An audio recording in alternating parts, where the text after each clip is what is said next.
that as the first time I used a countdown like that, and then live stream, but it worked. So that's good. All right, so I might as well just say my spiel for those of you who are watching after this is live. Welcome to the September/October live stream. I forgot to do September live stream, but I'm excited for this live stream because I have a very, very special guest with me, Airtime Productions, the one and the only. Really like his content, and I'll link his channel in the description. Wonder if I can do that right now. But hey, we have some comments already. Sup, everyone just saying hi. Yeah. Yep. I got someone with me on the live stream today. So it's Ryan, right? Yes. Yes. Okay. I was just making sure. I don't want to get your name wrong. That'd be embarrassing. All right. So how are you guys doing today? Everyone seems to be fine from the looks of it. Got 6 people watching already. Wow. That came quick.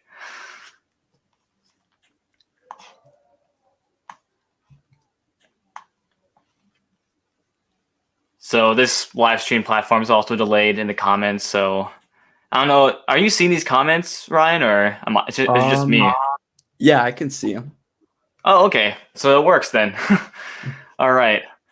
So how does it feel that the Vikings won and the Packers lost 2 weeks in a row? I'm not really a Packers fan. Are you a football guy? Oh. Yeah, I'm from Wisconsin, so I'm a pretty big Packers guy.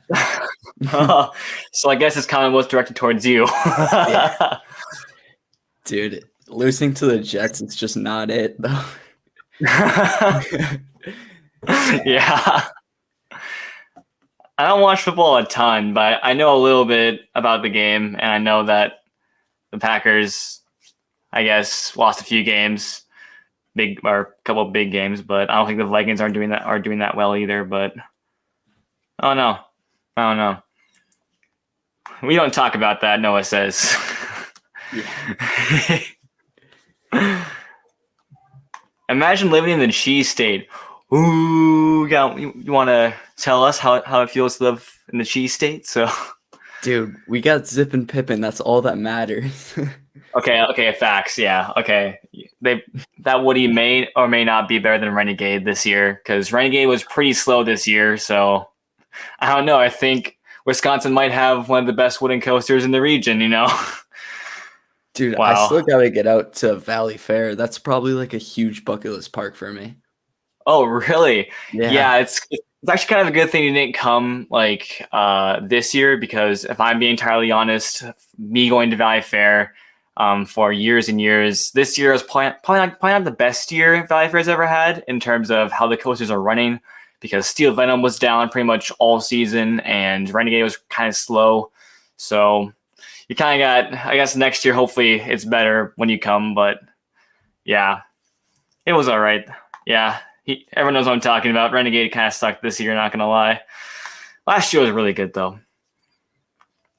How was, so you went to, what park did you go to this year that was like a first for you? I went to Great Adventure actually a couple of weeks ago. Yeah. Really? Yeah, that was awesome. How was that? Dude, I mean, I was just lucky to ride El Toro because like it was 5 days before the incident. Oh wow. So yeah, that is pretty lucky. Yeah. I've heard it's been kind of rough when it's been running though. Is that true? It's like 1 or 2 spots, like in 1 or 2 valleys. Yeah. That makes sense. So usually wooden coasters in the valleys are usually kind of rough in the valleys. Renegade is for sure rough in the valleys. But yeah, that's great that you got to ride El Toro. How was it? Like I've heard nothing but good things about it. Yeah, it's definitely the airtime's different than most of the traditional coasters I'm used to. But I bet. Yeah. But back row was insane. Honestly, I wasn't a fan of the front row. It was a little rough up there actually. But other than that, yeah, it's pretty butter smooth besides that. Yeah. That's weird because usually roller coasters are smoother in the front and in the back, at least for wooden coasters. But yeah, that's interesting. Like, let's see. Got all these comments that I have not clicked on. Actually, Wisconsin has a few really good Woodies, at least from what I've heard, because they have Mount Olympus and Zippin Pippin. I can agree to that. Hades 360 is pretty good. Same with Zeus and Cyclops. Pegasus, I hate with a burning passion. So I don't know if you concur, but yeah. Dude, but that's Cyclops, like the one. Like, yeah, Cyclops has ejector airtime, dude. Yeah. Like RMC level ejector too. Right. Oh, God. Coaster Chal. Oh, I've actually watched this guy before. He's watching from the UK. Fellow content creator. Still excited about the new 2023 coasters. Really want to do a first ever USA trip and a dark coaster at BGW alongside Pantheon and Loch Ness. Yeah, I need to get out to BGW sometime because it's a really exciting park, I think. So have you been near that park or any park like on that side of the country? Nah, just Busch Gardens, Tampa. Busch Gardens, Tampa also looks really good. I really need to get going on my road trips next summer, but yeah.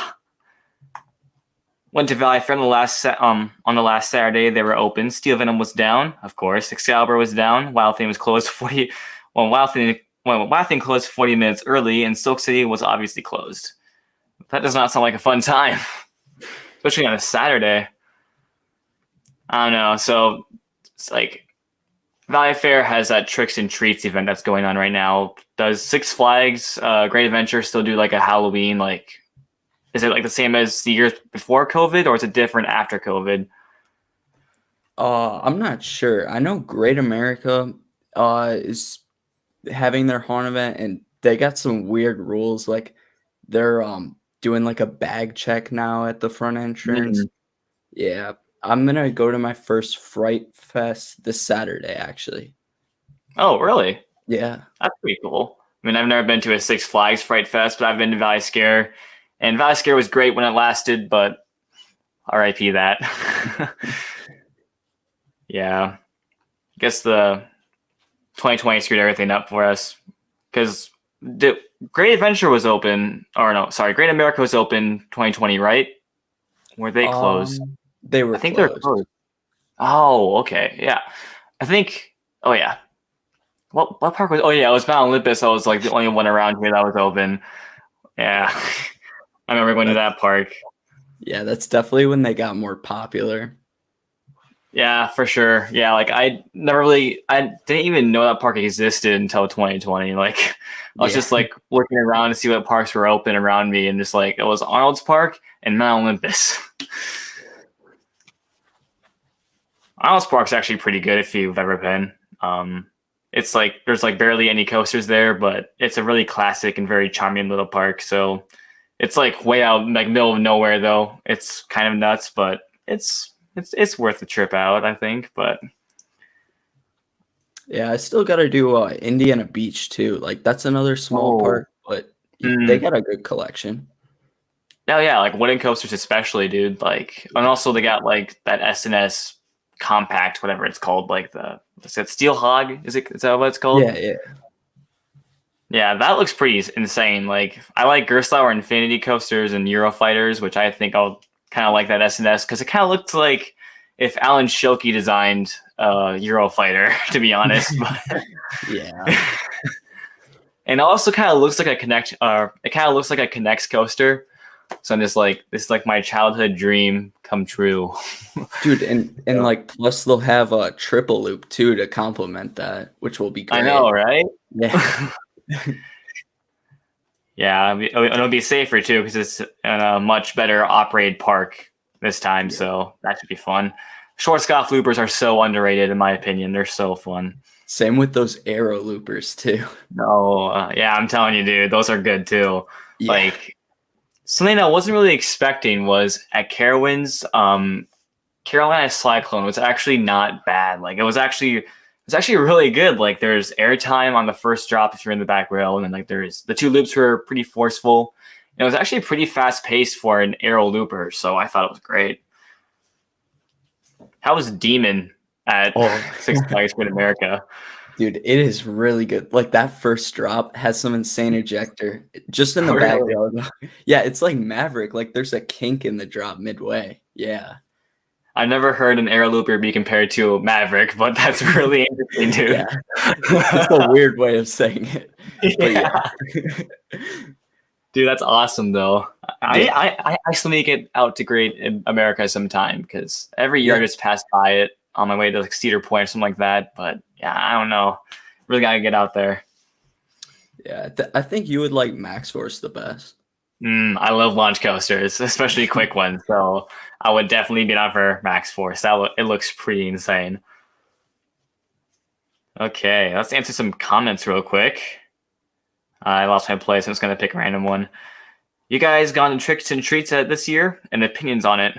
Well, since Ron hasn't been to Valley Fair yet, I guess I'll answer this question. So Tricks and Treats at Valley Fair, from an enthusiast standpoint, if I come in from me, it was really disappointing. And same with like other roller coaster enthusiasts, people. Like the hours aren't as late as they were last year for the Halloween events, and honestly, it doesn't really feel like a Halloween event. It kind of feels like Willy Wonka and Fall came together. And it just kind of looks like that. It looks very like whimsical, very like, I don't know, just it doesn't look very Halloweeny to me, which it's for families. But in my opinion, if a family wants to have a Halloween event for families, just go to like Nickelodeon Universe because they have a perfectly fine family Halloween event there. I just don't know why Valley Fair got rid of Haunt, so it was disappointing in my opinion. But moving on. Has anyone ever been to Fright Fest? Never been to Fright Fest myself, but Ryan, no. No, I still have yet to. But this Saturday I'm planning on staying after like the traditional hours, try to get some night rides and maybe check out a few mazes. No, yeah, for sure, dude. Are you like a big like Halloween haunted house guy, or just more like a ride kind of guy? Personally it rides, but I got to try out the mazes just because they look awesome. Yeah, dude. Last time I went to Valley Scare, though, the lines for the haunted houses and mazes were like super long, and I was just like, it was like nighttime. Just like Renegade looks really good right now, so I didn't really do any haunted houses. I just rode night rides the entire time. But yeah, it's been a while since I've been in a haunted house, so probably should do that again sometime. Yeah. How often do you go to MOA North Star? Usually just pretty much exclusively in the winter time, because if it's summer, it's like sun shining, I'm going to Valley Fair. But if it's like -7 outside and windy, I'm usually at Mall of America, which is usually like 3-4 times a winter. So yeah, I'm in basketball, so I don't really get to have that much free time. But how about you, Ryan? Do you have any winter sports you're in, or you just kind of? No, I do tennis actually. Oh, really? Yeah. Wow. Tennis looks pretty fun, not gonna lie. It is. I used to do basketball, but I gave it up. Yeah, I'm not really good at basketball myself. I'm kind of doing it like because my friends are doing it. I'm usually like not the first one off the bench. I'm like probably like the 7th, 8th guy off the bench. But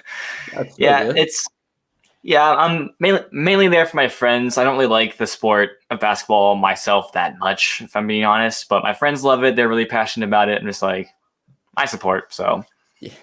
So tennis, that's a fall sport or spring sport, right? Spring, yeah. Okay, spring. Oh, okay. Yeah. Is your like team tennis team any good? Like, do you guys go to state or sections or anything like that, or? Yeah, actually all the seniors on our team got to go to state, but I was one of the only younger people on the team, so obviously I didn't qualify. Oh well, maybe this year. Yeah, hopefully. Yeah, my basketball team's like never won conference game or conference championship. We've either gotten 2nd place or 3rd place last year. So our conference is like, we have like one super good team, and then like all the other teams are like in our ballpark. So yeah, that's how it goes for us at least. But I used to do track in spring, which I kind of stopped doing that because I hate running in circles. Yeah. And the meets take forever, but yeah. All right. Has anyone ever done swimming? Competitively? No, but for fun? Yes. I doggy paddle. I'm just gonna admit that. Yeah. I don't know. Like, have you gone to any much water parks in the last few years? Like Typhoon Lagoon or like Noah's Ark are the only ones that come to mind. Yeah. Okay. Yeah, I'm not really a huge water park guy myself either. I went to Soak City for the first time, believe it or not, at Valley Fair this year, which is so funny because I've been going to Valley Fair for like 5 years, and every time I just don't go to Soak City. Yeah, that's what I do with Great America too.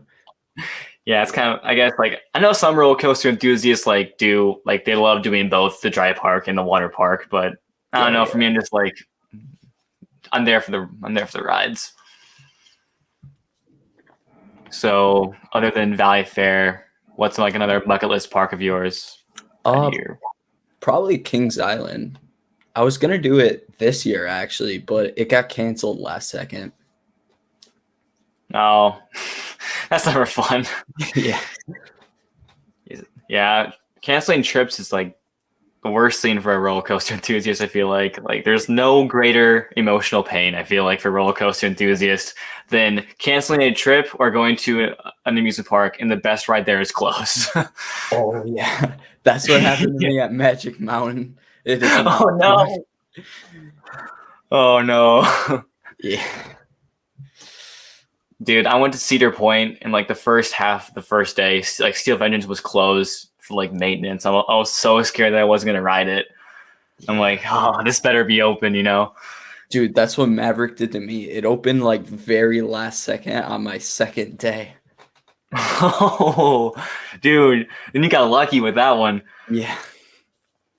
Yeah. See, what happened to me at my first time at Cedar Point, I went to Maverick in the morning and I got on Maverick, but on like the launch little lift hill, like the first little launch, I guess, out of the station, I got halfway up, stopped, rolled back a little bit. Then like 5 minutes later, we hear like, yeah, we're gonna evac you guys. So I got an evac on Maverick, which was kind of nice, but at the same time, just like I want to ride this thing, and now it's closed.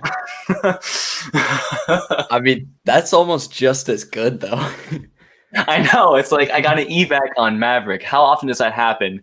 You know. So I got lucky, but also I don't know. At the time, I was like, I just want to ride it, but like in hindsight, I'm just like, I'm so lucky. I get to say, I got an evac on Maverick. Wait, have you ever gotten e-stopped at all? E-stopped? No. The only time I gotten stopped on a lift hill or before a launch is because some GP in the front row had their phone out. Dude, that's what happened to me too. Yeah, I feel like it happens to everyone every now and then, but yeah. GP be GP sometimes.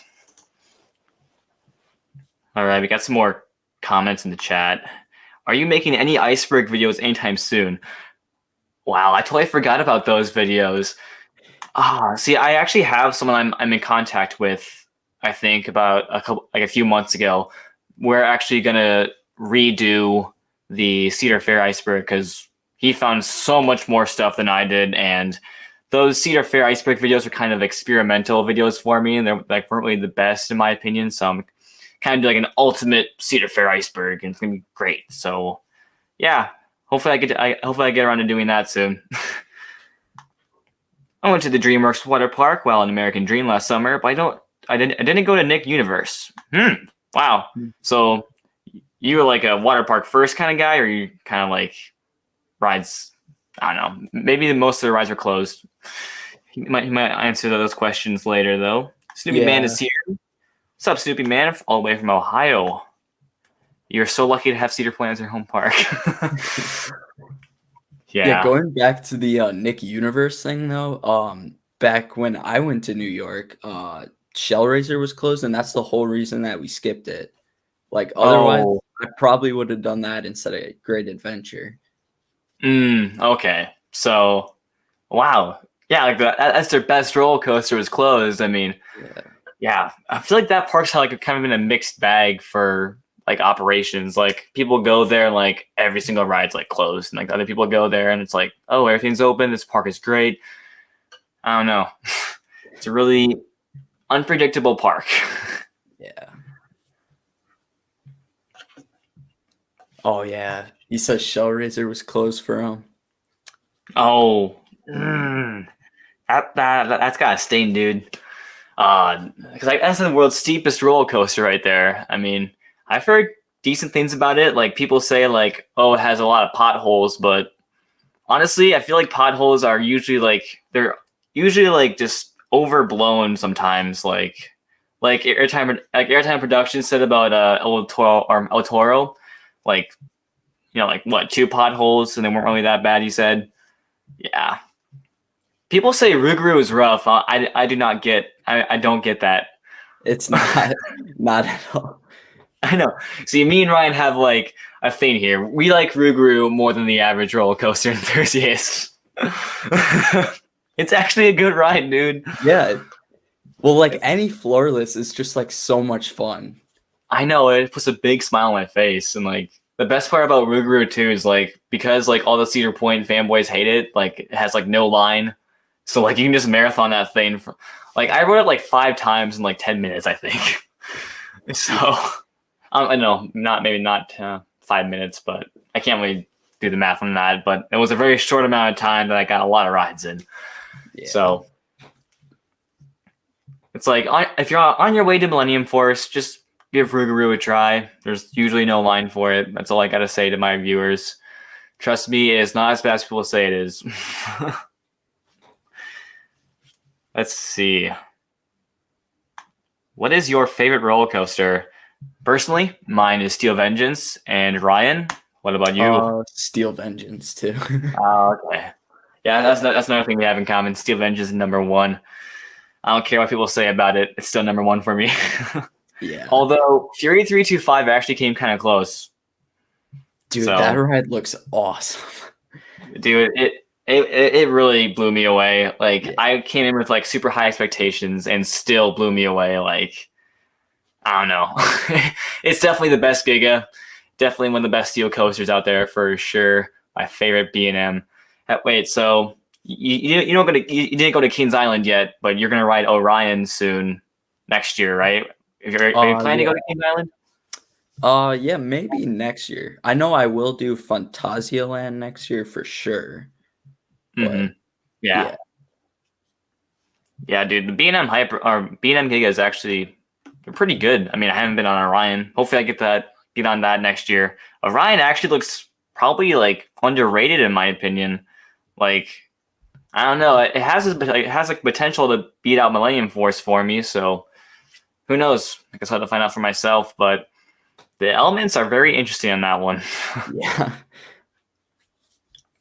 So I think people tell me that roller coaster was meant to be a hyper coaster at California's Great America. Then when Cedar Fair couldn't build it, they put it over at Kings Island, increased the height a little bit, and increased the elements a little bit, and called it a Giga for Kings Island. I don't know if that's true or not. Have you heard anything about that? No. I've heard something like that, I feel like, but I think that is true, yeah. Yeah, that'd be so weird if that actually went to California's Great America, though. Like, that'd be great for the park, but I don't know, dude. Like, Kings Island tore down Firehawk for it, and they cleared out a large chunk of the forest, and CGA is, like, landlocked, pretty much. Like, they have no room to expand, and they're obviously closing, but back then, like, I don't know how they could have done it back then either. Like, I don't know what that would look like. That'd be so weird to see that, but... See, more comments came out. Kyle was in the chat. Shout out Valley Fair Renegade is a beast GCI. It is basically the beast of Valley Fair. Like night rides on Renegade are really good. Like even this year when like Renegade was not good this year, but like even at nighttime it was still pretty good. So if you're at Valley Fair, Ryan, make sure to get a night ride on Renegade. Yeah. You'll thank me later. How would you describe like the airtime? Because like I haven't ridden anything like it at all. Yeah, it's definitely. I've been on a few other GCIs, that being Thunderhead and Prowler. Those ones have more ejector airtime focus, or they're kind of yeah, they're mainly ejector airtime, but Renegade is like kind of like flow ejector. I want to say like the first hill after the first drop is kind of like a big floater hill, gives like amazing floater airtime. But then like some of the other smaller airtime hills, like those are kind of flow ejector. There's like one off-axis airtime hill that's kind of floater too, and yeah, it's just kind of strong floater slash flow ejector kind of.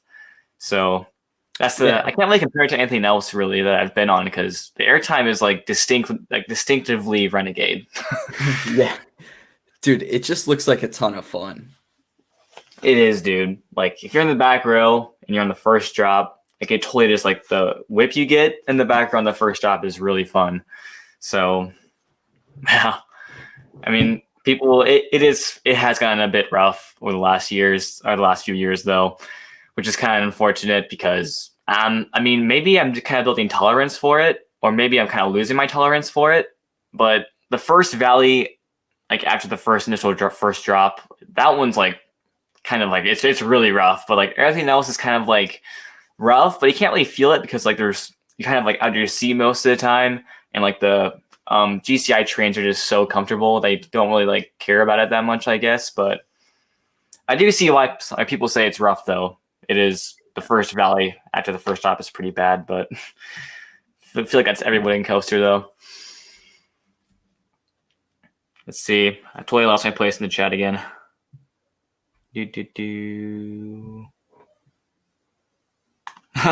North Star, how do you convince your parents to take you to theme park road trips like the ones from this and last year? Okay, so usually my family usually does like a road trip to like a certain state every single year, and I say, hey, since we're going that direction, there's like one or two parks on the way that I want to hit up, and they're like, okay, that's fine. So I pay for my own tickets, I pay for my own like stuff at the park and stuff like that. So they just kind of drop me off, or me and my dad, we just get dropped off and we go to the park and have a good time. Then like the other trips I have, like last year I went to Cedar Point, and this year I went to Lost Island and Adventureland. I do that with my uncle David. He's usually like my family member who likes to go on roller coasters too. So we both kind of have a trip we do every single summer. So I don't know, Ryan, do you have to convince your parents to take you to parks and road trips, or? Yeah, I had to do a lot of convincing to go to Islands of Adventure. Oh yeah, I bet. Yeah. How was that, by the way? Dude, it's probably the perfect theme park. I was about to say amusement park, but yeah, theme park. It has a great balance of coasters and dark rides. I mean, honestly, I think they have too much dark rides, but like I'm fine with that because I love them as much as the next person. So it's a great park. Dude, if you like dark rides, like you'll love Volcano at Lost Island. Like I've been on a few dark rides before, but like I don't think I've ever been on one that good.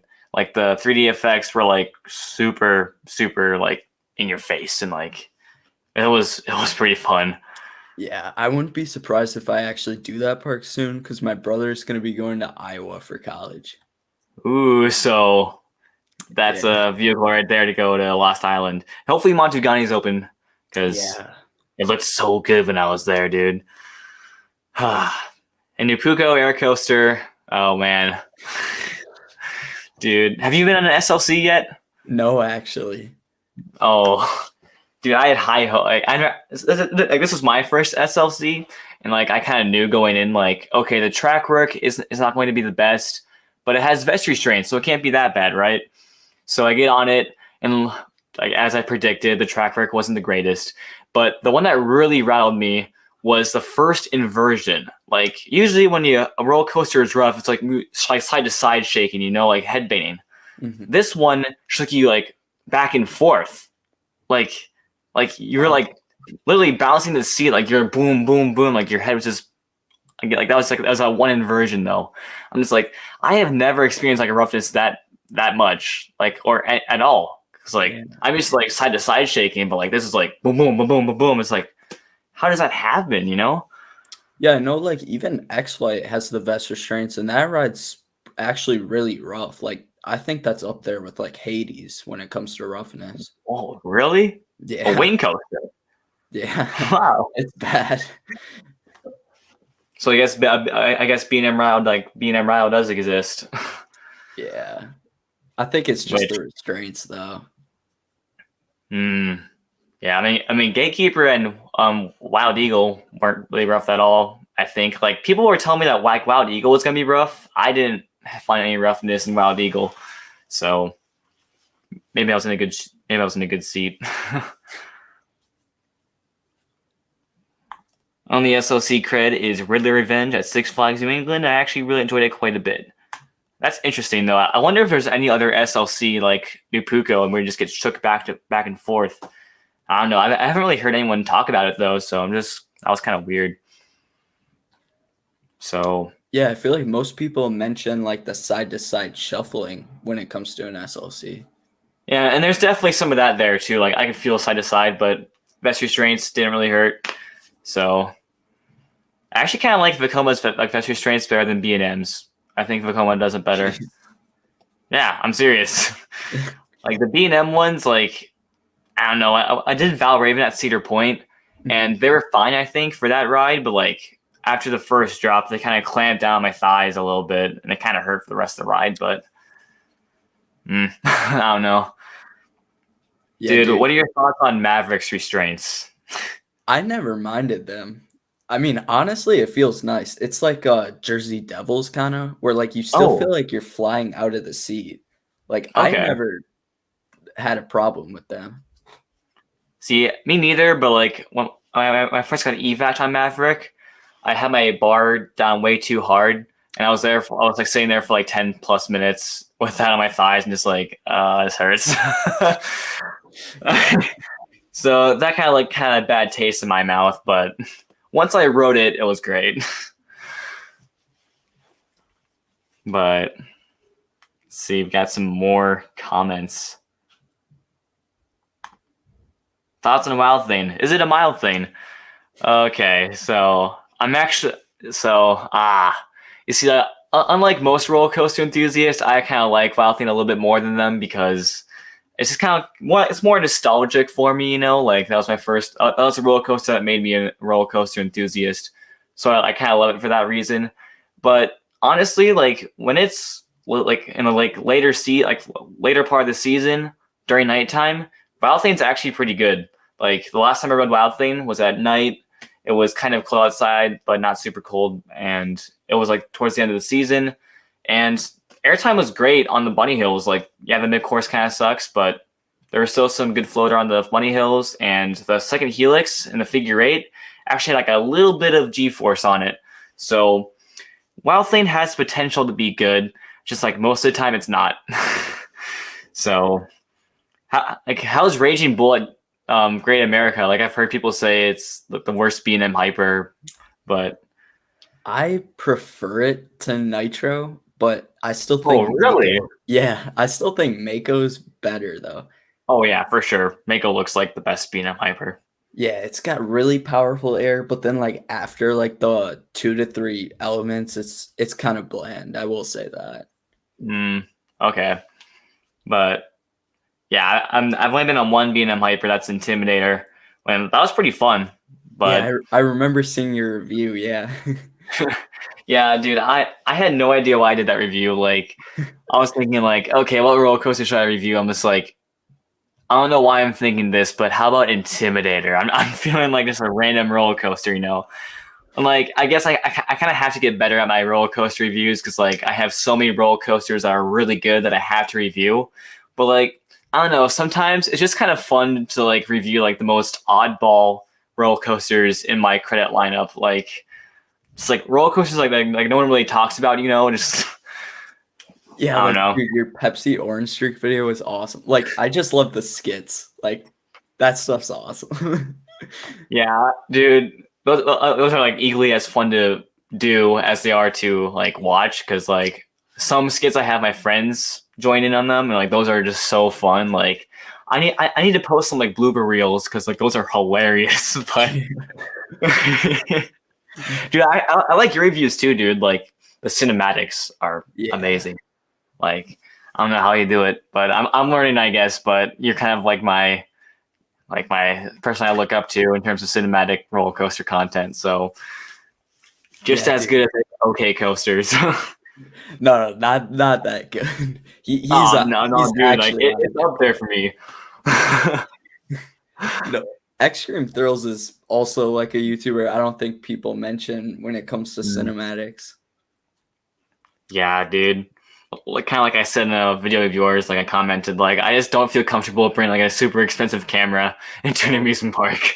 Like it's kind of scary for me, but yeah, I actually had an incident with my bag at Islands of Adventure, and actually one with Coaster Studios. But the Islands of Adventure example was like my bag wasn't fitting into most of their lockers, so I was like super nervous about that. But no. Yeah, some of the employees gotta help me out with that. So, That's nice.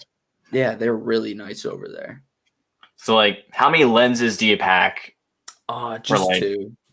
Just two? Like, Yeah. I'm assuming like a telephoto and a regular one. Yeah, like the wider ones or like the smaller lenses. Yeah. Kind of like the pancake ones, you know. It's a compact. Dude, I only have like two lenses for my NEX 5R, and like one's like a kit lens. It's like like a 18 to 55 millimeter. Then I have like a fully manual lens that it's a like kind of like a love-hate relationship because like there's no autofocus on it, but like the aperture is just really good on that one, and I can get some like really cinematic shots out of that one. The problem is though I can't zoom in and out with that one, so but someday I hope to get some like G Master lens or some like $1,000 lenses that are like super souped up, you know. Yeah. Man, those are insane. What's your like dream camera to have? Actually, I was just talking about that with my family. I was asking if I could get like this Sony, I think it's like the A7 IV or something like that. To be honest, the A74, yeah.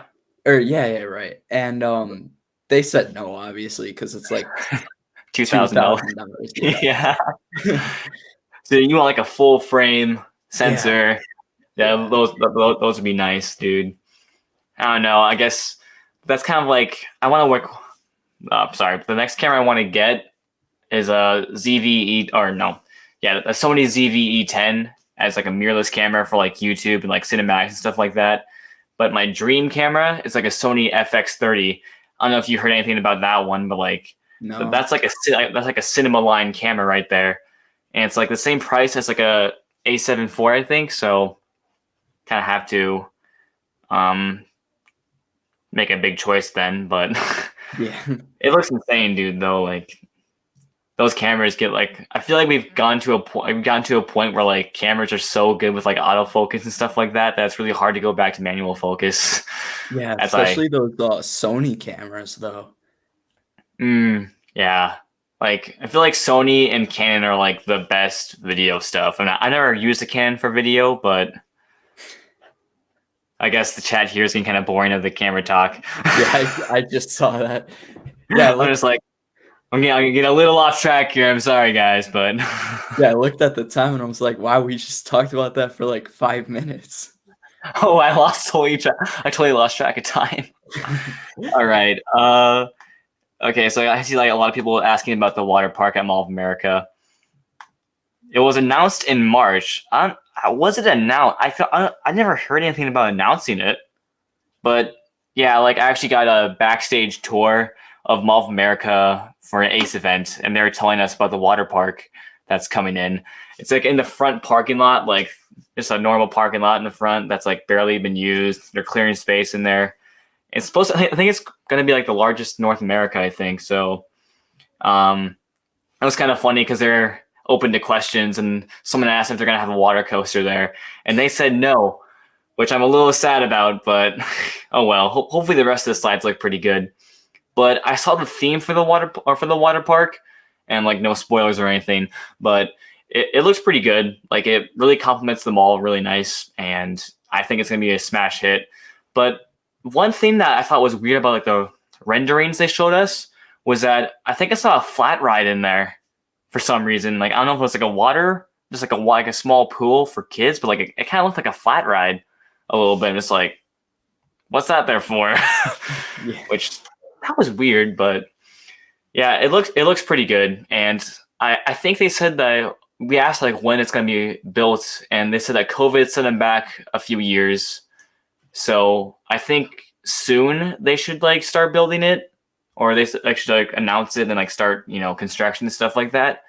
But yeah, they said like COVID like really set them back a few years because I don't know if you know this, but Mall of America and like the 555 chain with like West Edmonton Mall and American Dream and stuff like that.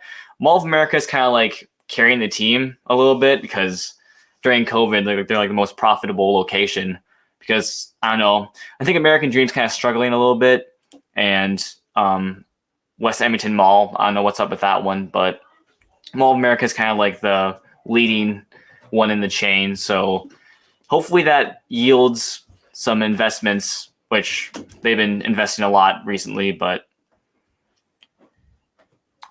yeah. So it's gonna be in the parking lot. I know. I went during 2020. Oh yeah, the Mall of America. Yeah. Yeah, dude, that was interesting. Like the way like the Nickelodeon universe was set up during that time, I wasn't really a huge fan of it because like I didn't mind like the idea of it because like less people in the park means more time to ride and more like less lines. The problem was though that me and my friend were on a waiting list to get into the park, and like, they like totally forgot about us. Like they totally just like skipped over us, and we didn't get to like we waited like 5 hours to get in. So yeah, it was kind of a mess.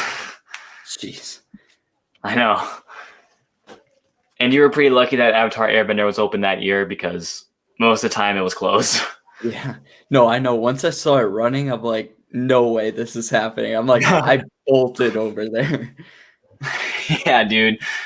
Yeah, like I've obviously been on Avatar Airbender since, but I don't know. People say it's the best roller coaster in the park. I'm like, I think Rock Bottom Plunge shows the edge over it, but yeah, it's still pretty fun though. Yeah, some people even say Pepsi Orange Streak, which I mean that shocks me, but there's probably like a nostalgic factor that goes into that. Oh yeah. And it's also like the most scenic and very like it's the longest and scenic ride in the park, goes like, it kind of interacts with the log chute a little bit, which like log chute's like the best ride in Minnesota, period. Wait, it wasn't open when you were there though, right? No. Yeah, I was upset about that. Yeah, it's not usually open that much, but when it is, it's a must for anyone. The line gets super long, but it's worth it. Yeah. I probably would have waited the whole day and skipped out some of the credits, I'm not gonna lie. Oh, really? Yeah. Yeah. I mean, like you said, you kind of want to go to Valley Fair sometime. Like while you're in town, you might as well stop by Mall of America, see if it's open. But yeah. Let's see. 1 Billion Marble says, did they give an opening date for the water park or not? They actually did not. They didn't want to share that information with us, but yeah, they actually said the ballpark cost for the whole water park was like it was a big number. Like it was like in the millions for sure. I think it was like 3 million, 3.3 million. Wow. So yeah, it's gonna be a really bougie water park. What's like the nicest water park you've been to? I would say Noah's Ark, but like I would probably say one of the Disney ones, just because of the theming that they put into it. Yeah, the Disney parks look pretty good.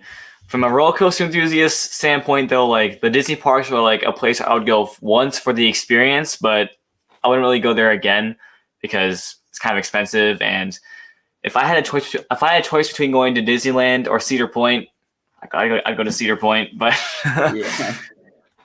I don't know about you, but I'm kind of more like a roller coaster kind of guy, strictly thrill.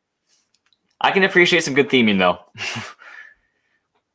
Which Lost Island actually had some pretty good theming, especially like in the Volcano dark ride, and I don't know, it's like a really like vibrant park. So totally recommend it. Yeah. Dude, and their drop tower too is actually like pretty themed. Oh, yeah. I was so sad that that ride started on fire earlier when they were building it because if that like that didn't happen, I feel like that would be open on opening day because they were pretty close to getting it done. But this guy says no way a water park only cost $3.3 million. Again, I don't remember exactly what the cost was. It could have been like $33 million for all I know, but I was like somewhere. It was like 3-something million. I'm like really unreliable when it comes to secondhand messaging, but Yeah, I've definitely wanted to get back into coaster news. I know I did that back when I started my channel, and now I've just been posting my experiences. But I think I do want to like try to go back into uh doing like the park announcements and stuff. yeah, like I would probably do that too. It's just like I'm kind of lazy to keep up with all the news, so Yeah. I'm kind of like I'm kind of in my own little world in my YouTube channel, but let's see. Lost Island cost $100 million. Okay, that's a big number, dude. Water park. Oh yeah, I already saw that one. But yeah, Lost Island. I mean, the investment definitely shows. Like the front entrance looks amazing, and the rides look like very like well kept. I mean, like it's their first year in operation, but like most of their rides were like relocated, but they like refurbished like each one of them, and they basically look like brand new rides. So yeah, I have like no doubt that Lost Island cost that much. Dude, and I just love how it's like split into sections. Like I was watching like a walkthrough. I forgot which channel posted it, but it was awesome. Like you could just like walk into one section and you're like in a whole different like world almost. Yeah, it felt like that, which I think it'll be like more lively if there's actually like people there. Because like when I went to Lost Island during a weekday, and like I swear there's only like 50 people in the park that day, and I don't know, it was just kind of weird to see a park that empty.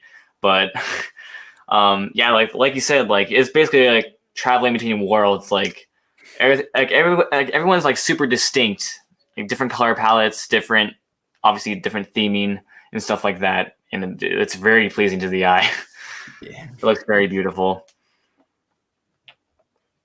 But yeah, since you're going to Lost Island next year, probably are you going to go to Adventureland? Yeah, I'll try to like fit it in somewhere between like the drive there or back. Yeah. Yeah, because Monster is like really good, dude. Like I'm serious. Monster is like one of my all-time favorites. Definitely the best Gerstlauer in the U.S. in my opinion. Oh no, Yeah. no Shellraiser, I guess, but Yeah, I've only ridden 2, so I definitely got to ride some more. yeah. I think the one problem though I have with Gerstlauers is some of them get really rough. Like, they're Yeah. not like painfully rough. They're just like noticeably rough. Like not to ruin the ride or anything. Oh yeah. Like there's definitely like a few rattles and like Yeah. potholes every now and then. Like Rock Bottom Plunge, if you sit like the middle, like in the middle seats, like you're basically fine. But like if you're in the outside seats, like you actually will get some headbanging. I'm not gonna lie, because like every element's like super compact, super like fast paced. You know, Yeah. this is kind of like rapid, like element after element after element being thrown at you. And like hang time kind of fixed that like with the lap bars, but like you can tell that if it had the over the shoulders, you would be banging your head. Cause like I Oh, noticed like little shuffling, but like obviously since it's lap bars, it was like butter smooth. same with Monster. Monster has lap bars too. Like Yeah. that's like a godsend because like you said, like they're a little bit back and forth with the over the shoulder restraints. Probably not be the best, but Shellraiser has the over shoulder restraints though, Yeah. which I mean, hopefully it's not that bad in terms of roughness. But I think the reason why that is because like the drop is just like super steep, you know. Monster is glass smooth compared to SpongeBob. Doesn't matter where you sit. Yeah, I believe that. SpongeBob is older than Monster too, so like it's probably one of the older Gerstlauers in the U.S. So yeah, it's a bit rougher than the rest of them, but yeah, like the middle seats though, my opinion, just fine. never really had a problem with it. Yeah, it's like But butter smooth in the middle. oh yeah, it's also kind of whippy on the outside seats. Yeah. I don't know about whippy. I feel like it's just like being shook back and forth. But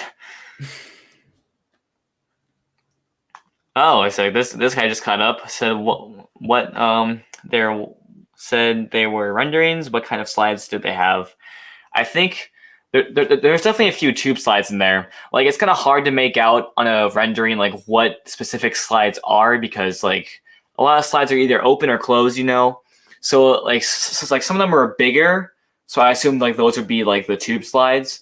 And I also saw some open ones, which I think I saw some speed slides there too. It's been like a year since I've seen that rendering, but I'm pretty sure I think it's online. I think you can like look it up on Google Images. I think they'll have it, but yeah, it got leaked somehow. The internet's really good at leaking things. Speaking of, what are your thoughts on that like RMC Giga T-Rex news buzzing around? You know, dude, it's gonna be awesome. Like all I know is that it's probably gonna be better than Vengeance. Oh, for sure. Like RMC can like top their own creations like within like 3-4 years, even less sometimes.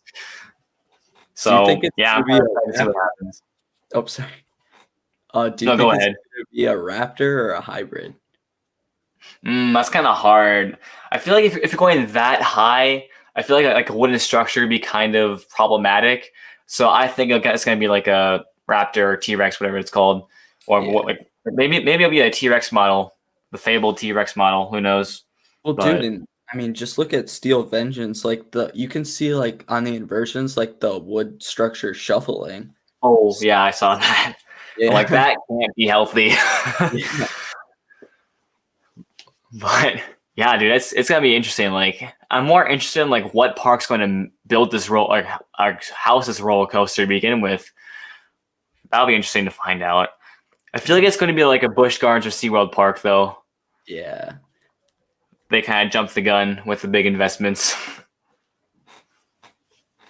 which hopefully they're paying off because that stuff isn't cheap. Honestly, I gotta say, it's probably gonna be Williamsburg. Oh, really? Yeah. Wow. They're They got a gonna. lot of room too. Interesting. I feel like Cedar Fair like gave up with King's Dominion competing with Busch Gardens, Williamsburg. It's like Tambili, really. I'm hoping that that's not the replacement for Volcano. Yeah. I feel like I had there's like a little feeling inside of me that says like King's Dominion is going to get like the largest B&M wing coaster. It's going to have a launch too. Like that's what I see coming to King's Dominion. It's a launched B&M wing coaster, but Oh yeah. maybe. Speaking of, what do you think's gonna happen with Dragster? Oh, that's a spicy question. All right, so I'm definitely in the camp of people saying that it's gonna be like an LSM launch or like a shuttle launch. You know, like kind of like the Spike. You know, I'm hoping this like the Spike will be twisted to pay homage to Wicked Twister because that'd be really neat.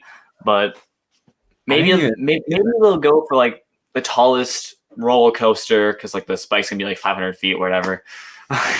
Knowing Cedar Point, they'll probably just do some fancy marketing strategies over there. But yeah, I think they're gonna keep the main structure and just put an LSM on it. You know. What about you? Yeah, I was honestly just thinking LSMs. Like I knew they weren't gonna remove it, obviously. But if they did, like I think that plot of land would be great for like a 4D or something. Not like a yeah. So like that tall, like the biggest 4D ever, you know, like Egenica, but like better.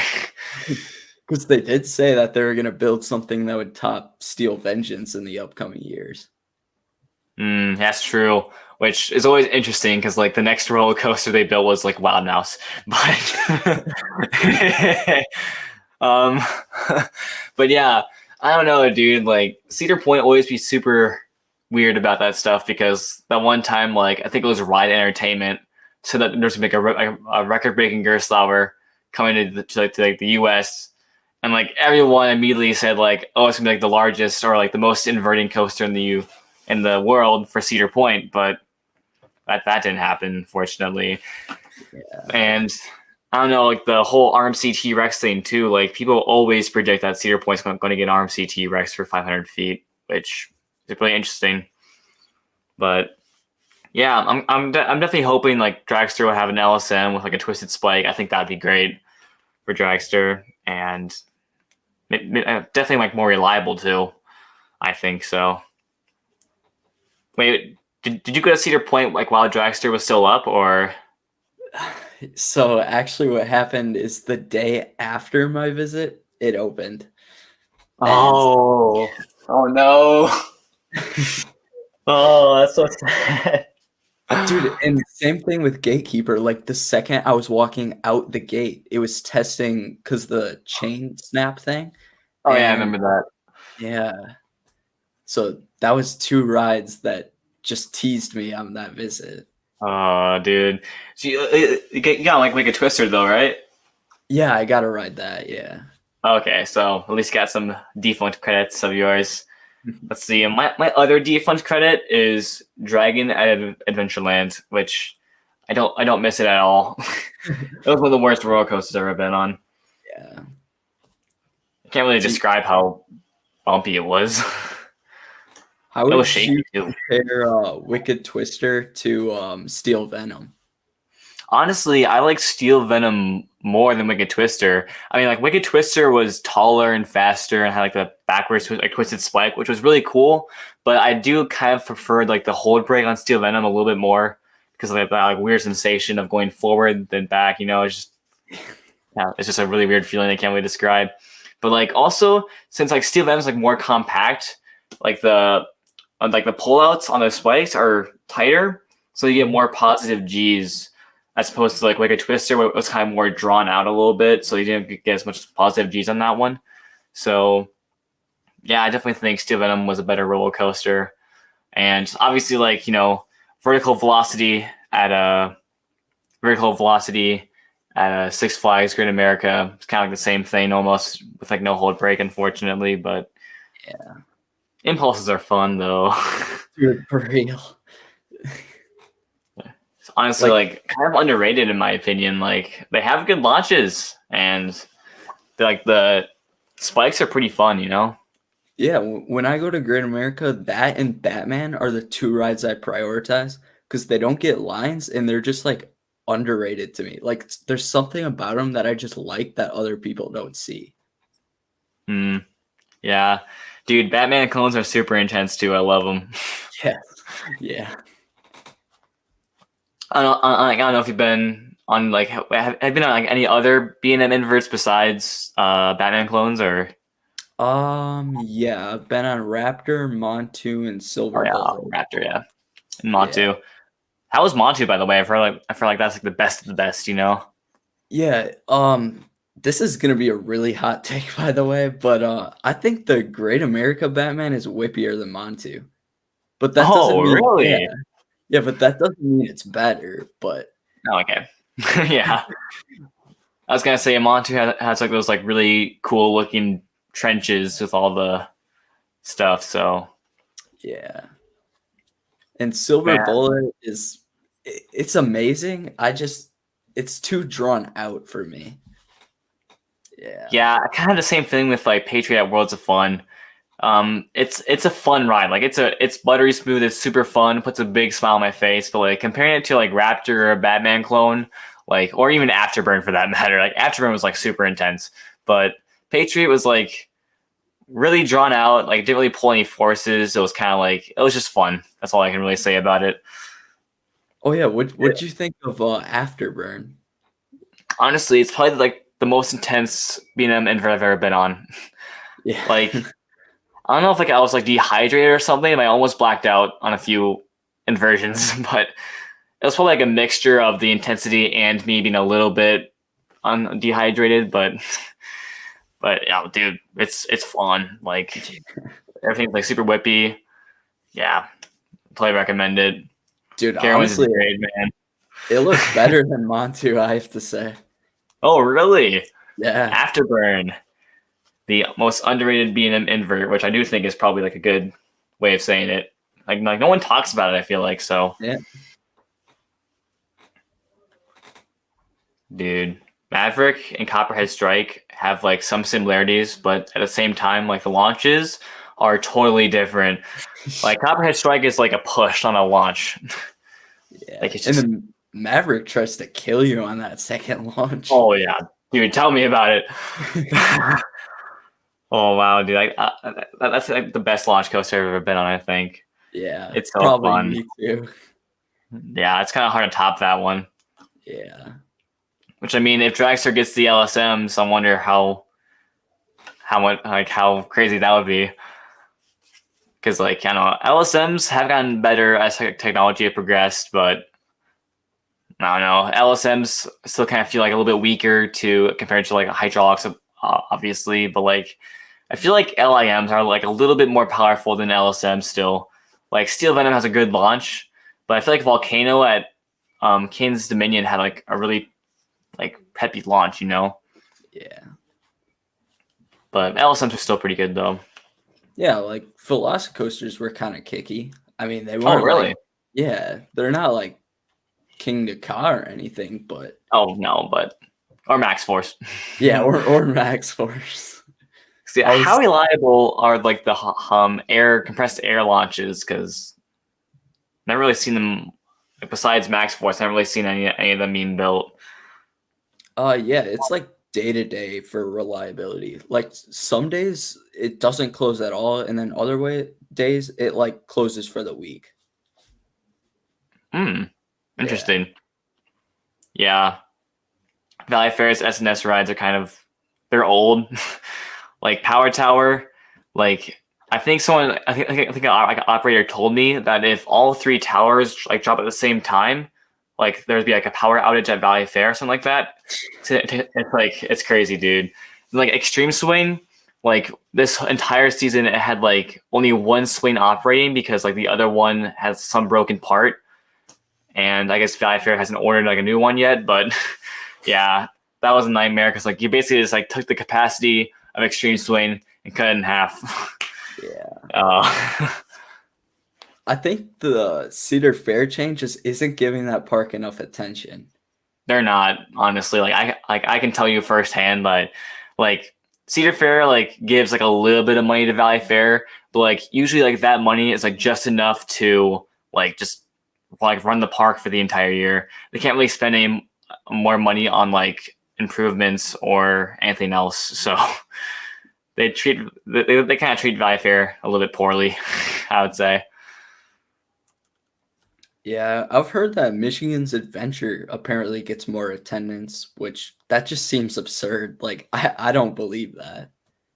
Yeah, it's kind of hard to believe too, because like they have a shorter operating season, and it's like middle of nowhere, Michigan. Which I mean, the main draw of Michigan's Adventure is that is basically the water park, in my opinion. The water park at Michigan Adventure looks really good, and I think that's like their most trafficked area is the water park. But that is weird. Like, yeah, Michigan's Adventure doesn't really seem like a park that would get that much attendance, but clearly they're making some money off of it. So yeah, and we got a spammer in the chat. Great. Let's see. Block user. There we go. I have so much power in the live stream. Dude, I hate YouTube bots with a burning passion. I know they're annoying. They were really bad a few years ago. Like, I don't know if you got them, but like, I feel like every single video I got, like, it would be like that one person, and I think it was like named Tom or something like that. The Tom bot, whatever. I remember like, those are the worst, man. Yeah. It's like YouTube will do everything in their power to like disable dislikes on videos or demonetize for like random reasons, but they won't take care of the bot problem. It's gotten better though. Valley Fair needs a B&M invert. Yes, they do. Hell yeah, dude. They definitely need a B&M invert. What's interesting though is that Valley Fair's merch is like it's not like the best merch at all, but like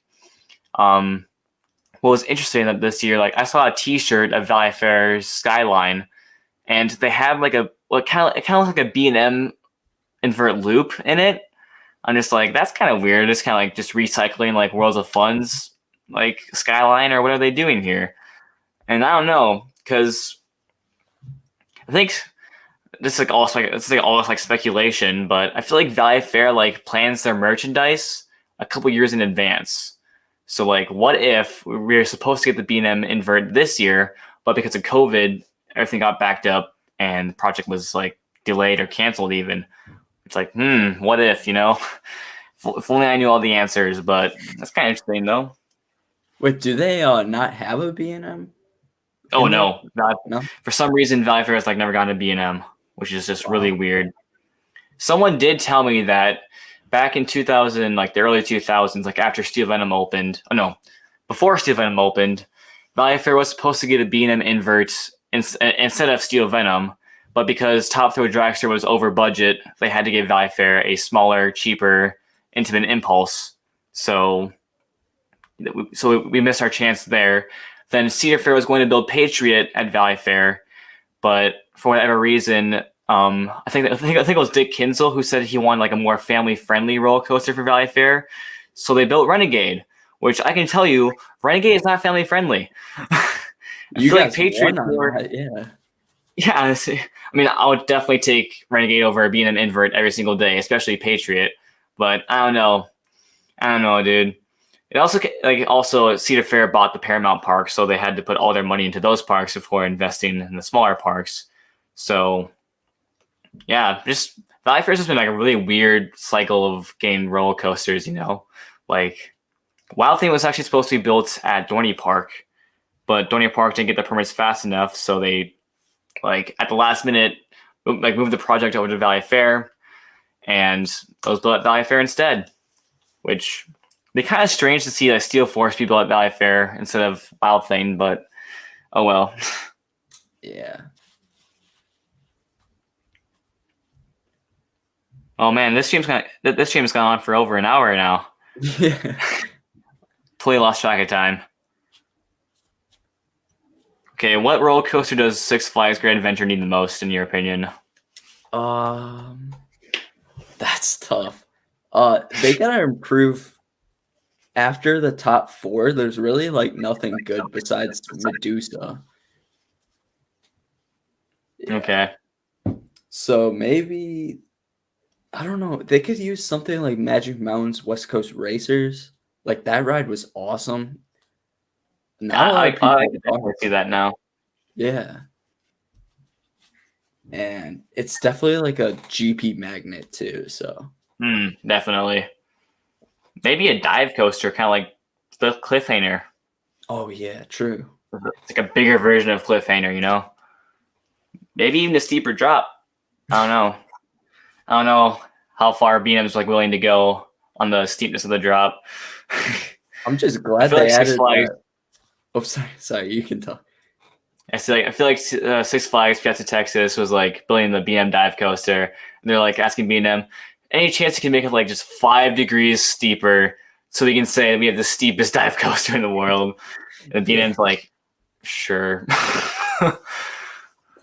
So what were you saying? Oh, I was just talking about how like hang time is considered like a dive. Like that's just weird, honestly. No, I can't see it. Yeah. It's like, I guess it has a hold brake, but it's like smaller than all the other B&M. It's just so funny. I feel like California either has like really good roller coasters or like not so good roller coasters, because I can't really think of any decent hyper coasters in California. Yeah. It's like they have X2, I guess, but like a traditional hyper coaster with airtime, I mean, they don't really have anything there. Yeah, they messed up on Goliath.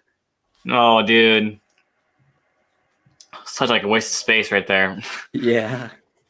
I mean, I like Titan at Six Flags over Texas, though. Oh yeah, like the blackout is insane. The blackout helix is nuts, dude.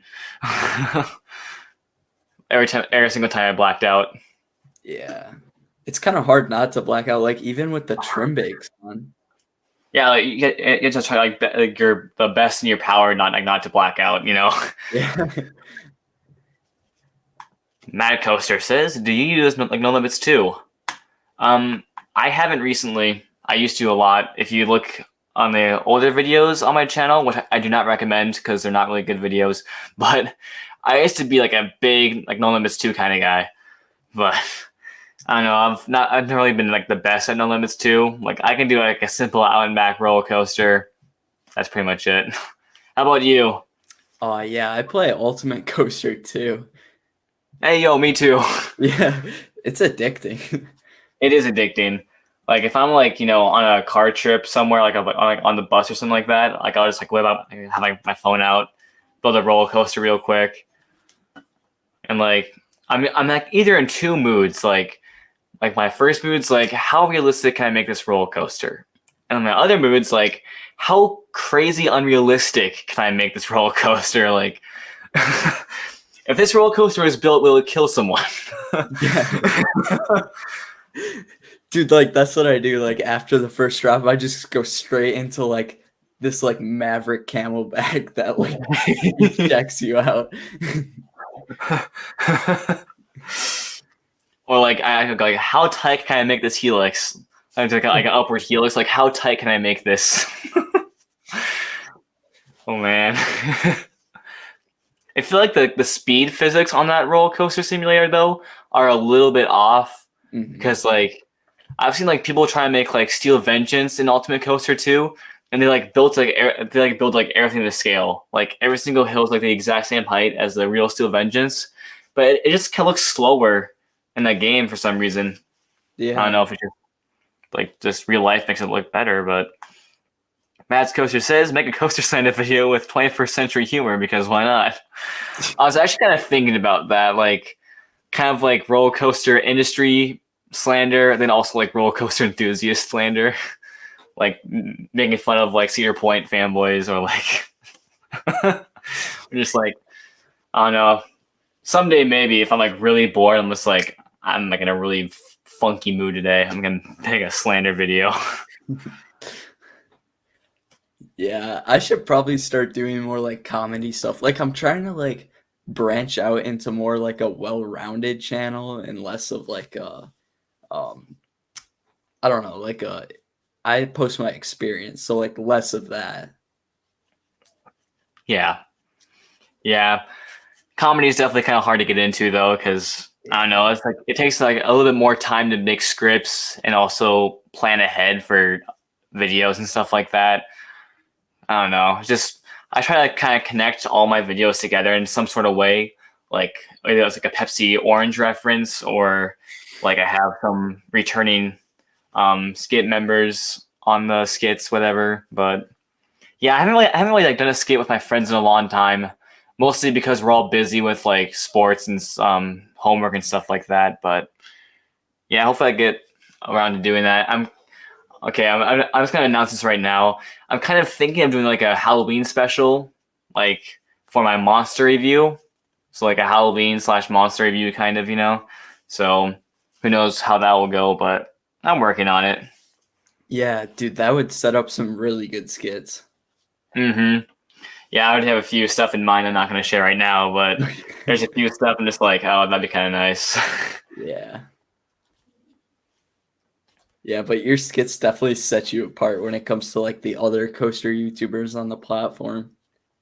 Yeah, that was my first point of the skits. Like, it wasn't to be funny. It was like more like just to make my skits, like my reviews stand out from the other ones because I don't know. Like, I watched Coaster Studios, I watched like other YouTube channels. Like, they're different, but they're also kind of similar in a sense. But I don't know. But yours is different because you have like those awesome cinematics, dude. Like those are good. I love them. Yeah, that's like my main goal is just to be different than the average person putting out Hmm. reviews. Because like I look at like Canopy Coaster, like as great as his content is, it's just like you can find it in someone else's video. Yeah, that's what I feel too. Yeah. But with like your reviews, I'm like, I want to watch this in a movie theater with like popcorn, with like a lot of butter on it. You know, it's just so it's like that. Like that like just like sets me up, and it's like, wow, this is like I'm just like mesmerized by like the visuals. So you do a great job, dude. Thank you. Yeah. Let's see. Yeah, got some more enthusiast slander ideas or roller coaster slander ideas. Like enthusiast stereotypes would be so funny. Yeah. Like we got like the the enthusiast who thinks every B&M has a rattle, or like the one like the roller coaster enthusiast who hates Skyrush's restraints, or no, loves Skyrush's restraints. or like you're like Theme Park Avenue. Like the more that I think about it, like some of his videos are like funny skits. Like, have you seen his coaster YouTuber like slander stuff? Oh no, I saw like a few videos like a while ago, but I haven't recently watched them. But those are funny, yeah. Yeah. Yeah. Like the super entitled roller coaster enthusiasts when they find out that it took like 1 minute and 1 second to dispatch a ride, they're like, "This is so slow." Yeah. There was a heated debate on Instagram about the Twisted Colossus ordeal. I don't know if you heard about it. Was that like the Coaster Studios one? Yeah, yeah, yeah. Oh. I had to DM them about it because I'm like, bro, Twisted Colossus wasn't even open for me, and I didn't even complain. You don't understand. Yeah, pretty much. It's like I have a pretty big tolerance for like operations, like dispatch times, but like there are sometimes where it's like, okay, you can be a little bit faster than that. Like at Mount Olympus, for example, like 5-minute dispatches. I'm like, that's my limit for me. Dude, I witnessed a 15-minute dispatch. 15, wow, dude. Yeah. Oh, that's how did they manage that? Well, we were waiting for a single rider to get on because they can't send the train out without having a full train. Oh, that's right. That's probably why. Yeah. So no one wanted to do it. So I took it and I got to go around twice because I was willing to do it. Wow, decent. So you got a little deal off of that. That's nice. Yeah. But yeah, like I feel like most operations I've seen so far, like it's not like the why they're slow is like not because it's like the operator's fault. It's because like the GP is really stupid.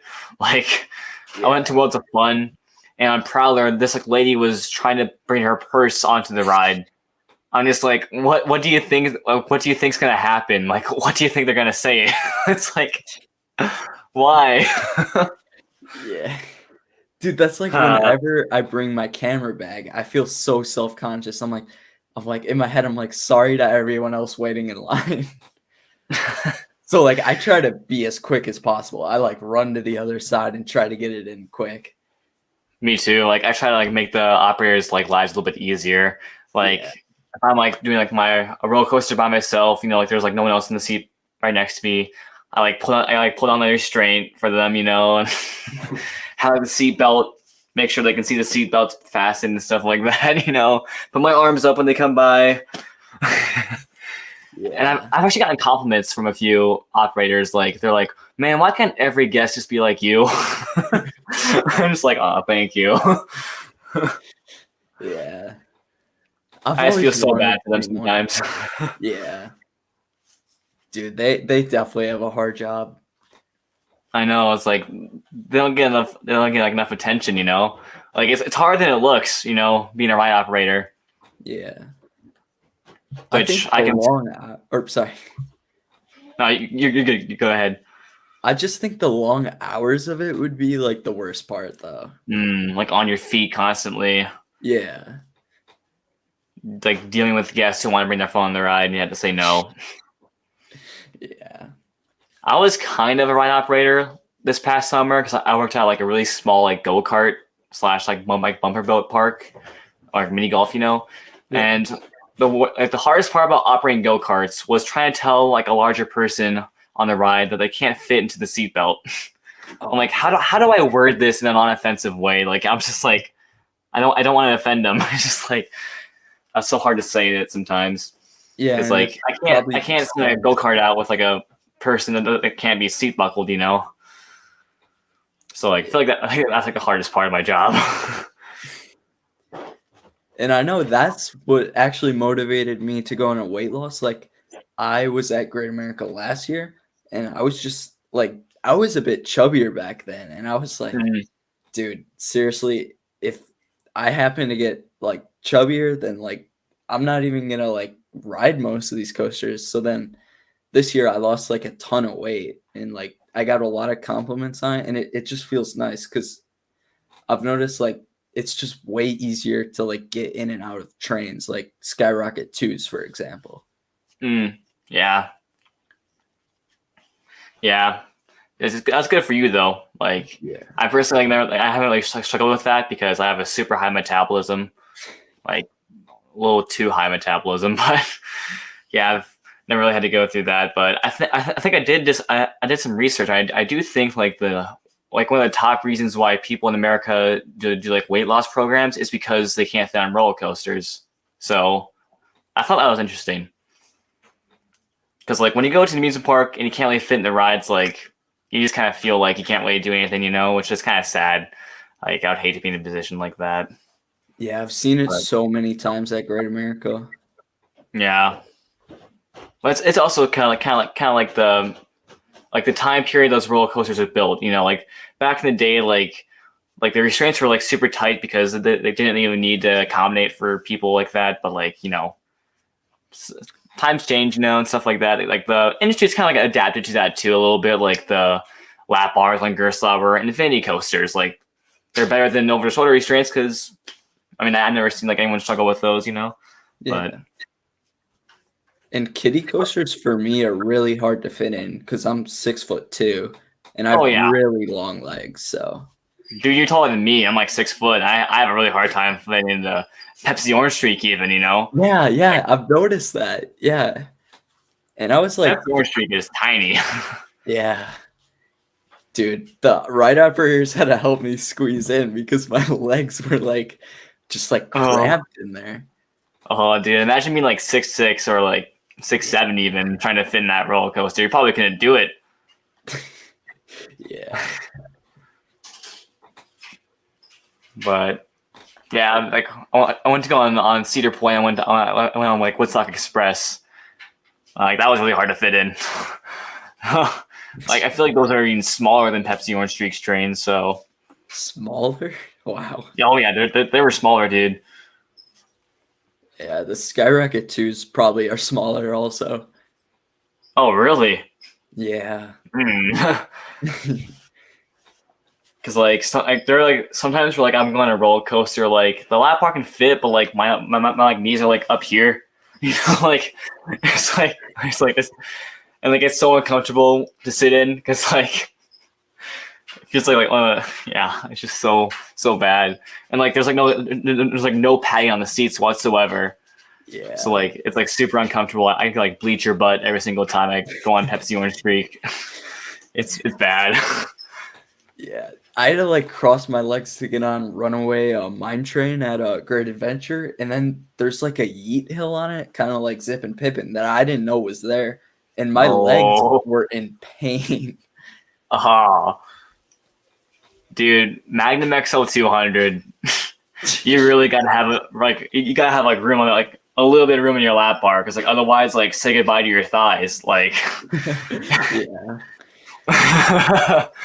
Dude, I love Magnum for all it's worth, but like it can hurt sometimes. Yeah, it's lethal. It's my kind of airtime. Yes, same with Excalibur too. Like if you get like stapled on Excalibur, like be prepared to like say goodbye to your thighs. You know, just like the first drop and like that one like curve hill, like that's kind of like it's kind of like a Magnum hill. You know, it really like throws you up. Yeah, the drop has like a kink in it. Like it's awesome. Oh yeah, so like it's basically like Magnum's XL 200's first drop, but it's like only it's like one, like it's like 100 feet shorter, right? so there's like less time for the roller coaster to like reach the maximum angle of descent. So like as a result, you have like, like probably like 40 degrees descent like at the first one, and like that it's like 60. It's so weird. It's so fun though, especially in the back. It's like the first half is like, oh, floater air time, then like, ugh, I get like thrown at the last minute. That's a good ride though. Totally recommend it. Yeah, because I'm like, I haven't experienced anything like that. Like that sounds awesome. Yeah, it's like it's a little bit bumpy, but if you can handle Magnum, you can definitely handle Excalibur just fine. So I should probably end the stream here in about 5 minutes. Just saw the time, just like, oh, I gotta go somewhere soon. So I'm always busy, schoolwork and stuff like that. Lots of homework. What about you? You get a lot of homework, or yeah, like in study hall? Like I even have a study hall this year, and I'm still getting slammed with homework. Yeah, dude, same. I'm also taking a lot of advanced classes though, so I mean, I kind of figured that. Yeah, I kind of brought this on myself. Yeah. Oh well, that's kind of nice to take like more advanced classes though. Yeah. I just have like 1 or 2 classes that like just give me a lot of homework. I'm just like literally the only 2 classes in the entire school day where I actually get homework. I'm just like, I also got sports practice after school. I'm just like, I have even less time to make videos or do homework and stuff like that. But I figure it out. I have my ways of getting stuff done. Yeah, I've been trying to work on a Magic Mountain ranking for the longest time, but just like school has been a lot for me. Yeah, definitely. Like that like one of my recent videos, like, is Carolyn's like the next Cedar Point. It was like an easy video to make, but it took like so long because like every day I could only do like just a little bit at a time. I couldn't actually like sit down and like just go out on the editing and the voiceover and stuff like that. Which I don't know about you, but the hardest part for me for like editing videos on YouTube is like the voiceovers. Like I get my when it gets like later at night, like I like stutter a lot because like I'm tired and stuff like that. So I kind of like kind of doze off. Like don't really like have my mindset on speaking that well. So like if I'm trying to edit a video like late at night and I'm doing like voiceovers, I just can't do it. Like I have to wait till like the next day. Yeah. What about you? Like, what's the hardest part of the editing process for you? Dude, same thing. Voiceovers. Like some days I'm in like the most energetic mood, so then I'm like, I'm recording right now, or like otherwise, like I'm just like down in the dumps, and I'm like, I don't want my videos to sound depressed, so I'm just not gonna record. Even though that I know I should be recording right now. Dude, same. Like every time I get on like that super like energetic high, I'm like, I should probably do a roller coaster review because like I have no idea if I'm gonna feel like this tomorrow or the next day. Yeah. But yeah, I try my best sometimes, but other times you're just like, I have to get through this, Wait, do you guys have a fall break for your guys' school? Oh yeah, fall break. Yeah, all these guys are on fall break. But yeah, I have fall break this week. So I go to school Monday, Tuesday, Wednesday. Then I have Thursday, Friday, and the weekend off. So yeah. That's how it's gonna be for me this upcoming week. I have Friday off and Monday off, so that's when I'll be going to Chicago, and then afterwards I'll be doing Great America, of course. Decent. Pretty good. Long weekend. I love it. Yeah, watching and the stream right about now though. But hey, dude, thanks for coming on, dude. I really do appreciate that. Yeah, taking your time out of your day. And yeah, like I didn't do a live stream last month. I felt kind of bad. I'm just like, I should take a really special live stream, and you made it special, my friend. So, dude, thanks for coming. And yeah, for all my viewers, I really hope you guys enjoyed it too. We had some great conversations, and I don't know. Maybe I'll keep doing this like special guest thing for my live streams. Like maybe next time I'll do a different guy. You know, like I don't know, JB Thrills maybe. JB Thrills, if you're watching this, make sure your schedule is open. But once again, thanks to Airtime Productions to coming on the stream with me. He's a really good YouTuber. I'll definitely have to link his channel in the description after I go off this live stream. But I totally recommend checking his channel out. He has great cinematics, great reviews, great just videos in general. So thank you, Ryan. Hope you have a great day. And just like that, we're ending the stream. So thank you all guys for watching this video. We'll see you next time. Bye, guys.